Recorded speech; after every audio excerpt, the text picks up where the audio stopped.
Bonsoir, bienvenue sur la chaîne Carpe Diem. Donc, je suis super contente de vous présenter le tarot des esprits de la forêt qui est sorti en français. Donc, je l'avais en anglais et là, je suis super contente, il est enfin en français. Alors, suivez le cerf blanc dans les méandres de la forêt enchantée. Donc, j'ai oublié de vous dire, il est au prix de 28 €. Alors là, on me l'avait réservé. Hop. Alors, une fois que vous aurez pénétré dans les bois magiques de votre vie, et votre esprit ne seront plus jamais les mêmes. Vous rencontrerez des sorcières et des magiciens de toutes sortes. Des fées, des elfes, des animaux, terrestres ou de l'autre monde, des fantômes, des êtres qui n'ont le pouvoir de se métamorphoser et même des vieux chevaliers tristes. La forêt elle-même est pleine de mystères. Je suis désolée, là, il y a les pompiers qui passent. Elle regorge d'arbres noueux, de fleurs magiques, de grottes scintillantes, de bassins d'eau naturels et de buissons d'épines. Grâce à ces cartes inspirées du Rider-Waite-Smith, vous découvrirez la sagesse magique du tarot pour aligner votre destin à la puissante source d'énergie subtile qui tisse la toile de la vie. Donc j'ai oublié de vous dire, c'est aux éditions Vega. Ce coffret contient 78 cartes magnifiquement illustrées, un livre d'accompagnement de 240 pages tout en couleur et un sac satiné pour protéger vos cartes. Donc le coffret il est beaucoup plus petit que la version anglaise, parce que la version anglaise, on avait un gros coffret et un gros livre. Et les cartes étaient dans une petite encoche qui était dans la boîte. Donc là, hop. Donc là, ça reste la même illustration. Bon, j'aurais bien aimé voulu le comparer, mais bon, comme vous savez, ma collection est dans des cartons dans un garage, donc je ne pourrais pas vous le comparer. Donc on a la boîte comme ceci. Donc voilà, un tout simple à l'intérieur. On a un petit livre qui est beaucoup plus petit que l'autre. L'autre, il était beaucoup plus grand et plus épais. Mais bon, déjà, ce qui est bien, c'est qu'on l'a en couleur. Donc, je ne sais pas s'ils ont vraiment traduit entièrement le livre, parce que l'autre, il me paraissait qu'il y avait beaucoup plus d'explications. Mais bon, je ne suis pas sûre, parce que je ne me rappelle plus trop. Donc là, on a les cartes dans le pochon.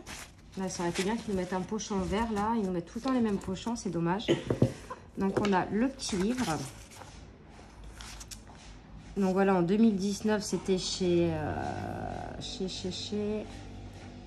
en édition anglaise, voilà, par les Willin. Et là, donc aux éditions Vega 2022. Donc on a une introduction, comment utiliser vos cartes, les tirages.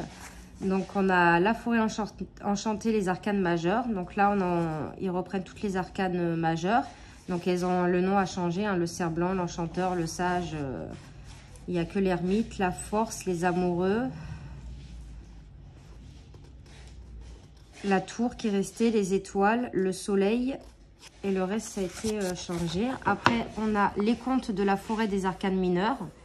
Donc l'as des formules magiques, l'as des visions. En fait, ils ont trié par As, 2, 3. Ils n'ont pas fait toutes les séries à la suite. On a le peuple de la forêt, ça doit être avec les personnages de cour. Donc l'enfant, ça doit être le valet, la chercheuse, le cavalier, la tisseuse, la reine et le gardien, le roi. On a une introduction.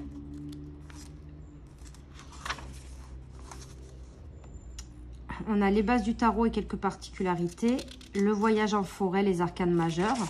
Donc là, ils nous reprennent le fou, le mas et le cerf blanc, le battleur. Donc là, on a le tarot traditionnel et le tarot de la forêt enchantée, donc c'est bien. Pour les bâtons, ça sera les formules magiques. Les coupes, ça sera les visions. Les épées, les défis. Et les deniers ou pentacles, les bénédictions. Prenez soin et rechargez votre tarot. La foire aux questions. Quelle est la meilleure façon d'apprendre le tarot? Comment pouvez-vous vous souvenir de toutes les informations et significations des cartes du tarot? C'est pas mal. Est-ce que je peux me tirer les cartes à moi-même? Est-ce que je dois... Donc là, elle nous dit non, non, vous ne devez pas, peu importe la suite de votre question. Les cartes vous appartiennent et vous pouvez les utiliser de la manière qu'il vous plaît. La seule chose à laquelle vous devez veiller est d'être cohérent dans votre façon de les interpréter. Cela peut prendre un peu de temps avant que vous ne trouviez votre style. En tant que débutant, le mieux est donc de respecter un protocole avant le tirage. Par exemple, couper 3 fois le paquet avant d'étaler les cartes sur la table. Quand je débutais avec le tarot, je coupais toujours les cartes 5 fois. Pas une de plus, pas une de moins, sinon je mettais à doute mes capacités. Quand je coupais 5 fois, je savais que j'avais bien fait. Je pouvais alors me détendre et lire les cartes sans redouter de tirer les mauvaises cartes. Les seules règles que vous devez respecter sont celles que vous instaurerez par vous-même. pour vous-même. C'est ce que font les tarologues expérimentés. Comment croyez-vous que ces règles ont été instaurées à l'origine? Donc, comment utiliser les cartes? Donc là, vous dit, l'un des meilleurs moyens de faire connaissance avec un nouveau tarot est de regarder rapidement les cartes et de dire à voix haute ce que vous y voyez. Cet exercice de lecture flash de cartes peut être pratiqué autant de fois que vous voulez.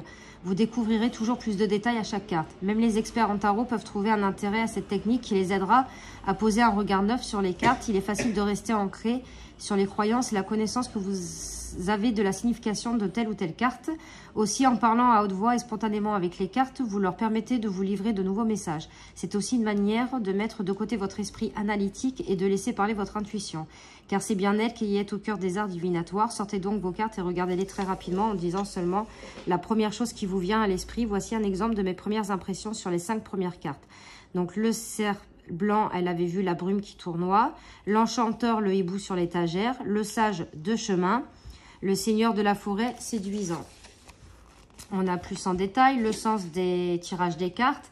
Battre les cartes et les couper. Battre les cartes sur les côtés. Mélange aléatoire. Mélange méditatif. Pile ou face. Votre journée dans la forêt, tirage à une carte. On a le cerf blanc, c'est un tirage à 2 cartes. Qui suis-je en entrant aujourd'hui dans la forêt? Qui je serai en sortant de la forêt? C'est pas mal. On a la miette de pain et pierre de lune.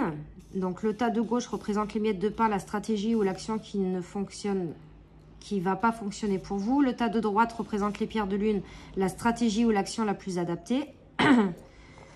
Conseil du hibou, qui, quoi, quand, où, pourquoi, le message. Yeux qui brillent, pieds qui traînent. J'aime bien comment elle a appelé les tirages, c'est super marrant. Le conseil des animaux. Le crapaud, qui es-tu réellement? Le renard, qu'est-ce qui t'apporte de la douceur et de la joie? Le chevreuil, qu'aimes-tu? La chouette hulotte, que sais-tu? Le faucon, quelle est ta cible? La chauve-souris, qu'est-ce qui anime ton vol? L'écureuil, que convoites-tu? Le corbeau, quel est ton secret? Et le lièvre, où est ton grain de folie? Le hérisson, quelle est ta chanson? Et l'ours, quelle est ta force de caractère? Et le blaireau, quelle est ta philosophie? Donc elle dit, prenez le temps de répondre à chaque question avec soin. Donc la forêt enchantée, les arcanes majeurs.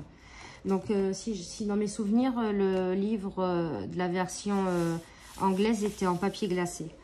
Donc là, on a voilà la représentation de la carte en pleine page avec le titre de la carte, une description, en bref avec des mots-clés et plus en détail. Donc c'est comme ça pour toutes les cartes et les majeurs, les mineurs, pardon, c'est pareil. Donc voilà. Hop. J'aurais bien aimé que le livre il soit en papier glacé et un peu plus grand comme dans la version anglaise. Alors, donc à la fin, on a des remerciements. Donc c'est de Luna Waterstone et Meraila. Alors attendez, parce que je crois que j'arriverai plus facilement à le lire sur la boîte. Luna Waterstone est illustré par Merala Alwood. Ensuite, on a à propos de l'auteur, à propos de l'artiste. On a pour mettre nos petites notes. Vous voyez, en plus, on a les petits dessins là. C'est super joli. Donc voilà, maintenant, on va passer à la présentation des cartes. Alors, j'ai hâte de voir la qualité quand même par rapport... parce que les éditions Les Willin, c'est vrai que les cartes, elles sont souvent souples. Donc, le dos des cartes n'a pas changé dans mes souvenirs. Et les cartes, ouais, sont plus épaisses. Elles sont beaucoup plus épaisses. Donc là, vous voyez, vous pouvez faire envers endroit. Bon, moi, ça s'est un petit peu abîmé, la tranche, là, avec le papier qu'ils mettent. Les tranches sont dorées. Dans l'autre version, on n'a pas de tranche. Elles sont mates. Alors, hop, je vais baisser. Donc là, on a le cerf pour le fou. L'enchanteur pour le magicien. La grande prêtresse. L'impératrice. Oh, je suis super contente qu'il soit sorti en français, ce jeu. L'empereur. L'ancien. Donc les hiérophantes. Les amoureux. Hop. Je vais laisser comme ça, sinon vous n'allez pas voir la carte en entier. Le vent des fées. La force. Qu'est-ce qu'il est beau ce tarot. Ah, je suis super contente qu'il soit sorti en français. L'ermite. La roue de l'enchantement. le chasseur, la suspension, Black Choc, la forge, le menteur avec le diable. Allez, ça va aller. La tour, je la trouve belle. Les étoiles, le clair de lune, pardon, le soleil, le conseil des animaux, le vaste monde, l'as des formules magiques. Donc ça, je crois que si je me trompe pas, je crois que ce sont les bâtons. Oui, c'est ça, les bâtons. Voilà, on le voit. Hein. L'as des visions. Alors, attendez. Ah oui, c'est vrai, il présente les as avec les as, je me disais, mais mince. Donc là, c'est les coupes. Donc l'as de coupe. L'as d'épée. Et l'as de denier. Ensuite, on a le 2 de bâton. Le 2 de coupe. Le 2 d'épée. Le 2 de denier. Donc là, on a le 3 de bâton. Donc là, bah, la série des bâtons, encore, elle est reconnaissable parce que soit on voit des bâtons ou des bougies, des flammes. Donc le 3 de coupe. Elle est trop mignonne, celle-ci. Le 3 d'épée.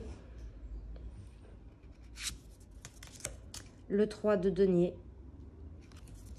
Donc là, le 4 de bâton. Le 4 de coupe, donc on voit hein, avec l'eau. Le 4 d'épée. Le 4 des... J'allais dire des bénédictions. Le 4 de pentacle. Ou de denier. Donc là, on a le 5 de bâton. Le 5 de coupe.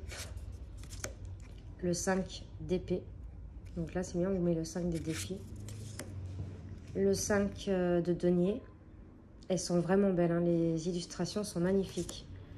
Le 6 de bâton, je vais y arriver. Le 6 de coupe. Le 6 d'épée. Et le 6 de denier. Donc là, on a le 7 de bâton.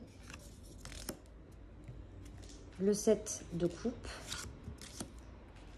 Le 7 d'épée. Donc là, on reconnaît bien hein, le vol, là, le chaparde. Le 7, pardon, j'en étais où? Le 7 de denier. Le 8 de bâton. Le 8 de coupe. Le 8 d'épée. Le 8 de denier. Le 9 de bâton. Le 9 de coupe. Le 9 d'épée. Le 9 de denier. Le 10 de bâton. Elle est belle. Le 10 de coupe. Le 10 d'épée. Le 10 de denier. Donc là, on a l'enfant. Donc c'est le valet de bâton.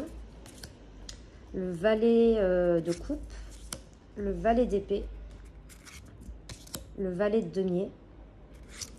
Là, on a le cavalier de bâton. Le cavalier de coupe. Le cavalier d'épée, donc là on le reconnaît. Hein.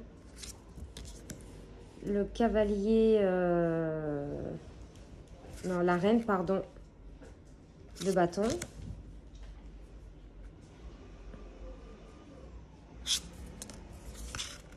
C'est ça, oui voilà, la reine de bâton, la reine de coupe, la reine d'épée, la reine des deniers. Attendez, je vais regarder. Là, j'ai un doute.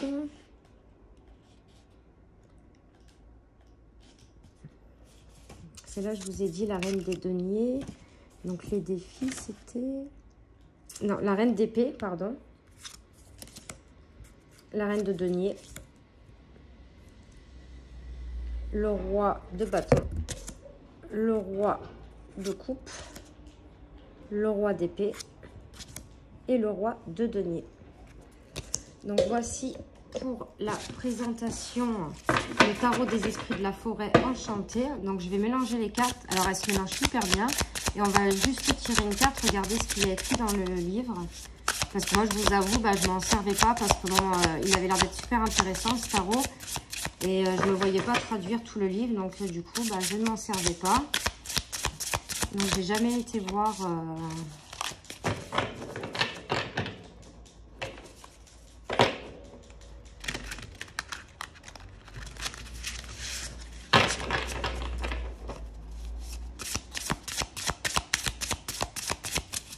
Il se mélange vraiment très très bien. Bon, il y en a trop. J'en voudrais juste une. Sinon, on va aller la chercher. Et ben voilà, on va prendre celle-ci. À la force. En plus, une arcane majeure. Donc, on va voir un peu ce qu'ils disent sur la force. Alors, la force. Il était une fois une jeune femme qui avançait... Alors, attendez, je vais baisser peut-être un petit peu. Hop. Il était une fois une jeune femme qui avançait dans l'immense et redoutable forêt. Elle y entrait dans son plein gré et portait une cape rouge vermeille qui la rendait facilement visible aux yeux de toutes les créatures qui l'observaient dans les bois sombres. Et en effet, un jour, un loup l'observait en cachette. Vous pensez sûrement que vous connaissez la suite de l'histoire. Déception, violence, vengeance. Ce conte a pour but de mettre en garde les enfants qui voudraient s'aventurer dans les bois, qui chercheraient à courir l'aventure ou qui accorderaient leur confiance à un loup. Il était une fois deux cœurs courageux qui trouvèrent la force de changer l'histoire. Le voici. Le loup refusa de maltraiter et de trahir la jeune fille. Quant elle ne chercha pas à l'apprivoiser, elle l'aimait pour son aspect sauvage. Elle trouva une maison dans la forêt et y vieillit. Le loup magique resta toujours à ses côtés. Être fort signifie être fermement enraciné dans ce que l'on est, avoir le courage d'assumer ses responsabilités et de connaître la source de ce courage. Plutôt que de laisser les circonstances vous faire échouer, trouvez à l'intérieur de vous-même la force d'aller de l'avant et d'amorcer certains changements, de faire face aux défis et d'avancer courageusement. Ne faites pas cela avec une force brutale, mais avec celle de l'amour. On trouve la force en faisant confiance à son cœur. En bref, savoir et connaissance intérieure... Désolée. Piper, non. Non, stop. Désolée.